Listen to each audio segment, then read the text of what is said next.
5 न्यायाधीश आणि 4 कर्मचाऱ्यांच्या घरी दरोडा पडलेला आहे. चोर दरोडेखोर एवढे हुशार होते का ज्यांच्या घरी न्यायाधीश नाही आहे तिथं चोरी केली आणि जे घरी आहे त्यांना बाहेरून लॉक लावलं. म्हणजे या राज्यामध्ये हिंदू तर खतऱ्यात आला पण आता न्यायाधीशही खतऱ्यात आले. बटेंगे तो कटेंगे म्हणणाऱ्या राज्यानं सरकारच्या याच्यामध्ये आता न्यायाधीशच कापल्या जातं की काय अशी अवस्था आहे.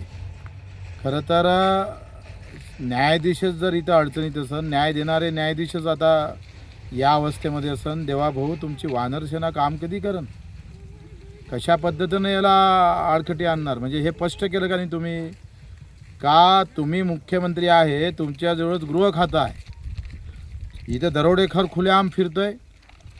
इथं आम्ही पाहतोय कुठलं एखादं चांगला कारभार आहे सांगा, एखादं तहसील दाखवा, एखादं कुठला अधिकारी दाखवा का तो बगर पैशानं काम करतं. म्हणून तुमच्या राज्यामध्ये प्रभू रामचंद्राचं नाव घेऊन राम राज्याला तुम्ही परिचय केला नाही आणि आता न्यायाधीशाच्याच घरी जर चोरी होत असेल तर सामान्याचं काय राहिलं? देवाभाऊ, तुमचं नाव देवाभाऊ आहे पण देवासारखं राज्य येईन कधी हे आम्हाला अपेक्षा आहे.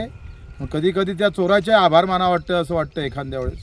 का बरे जर न्यायाधीश नाही आता त्यानं खरं तर मंत्र्याच्या घरी दरोडे टाकले पाहिजे.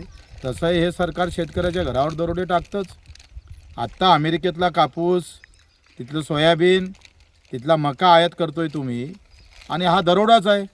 न्यायाधीशातल्या दरोडा टाकला ते बातमी होऊ शकते पण रोज शेतकऱ्यावर दरोडा पडतं त्याचं काय?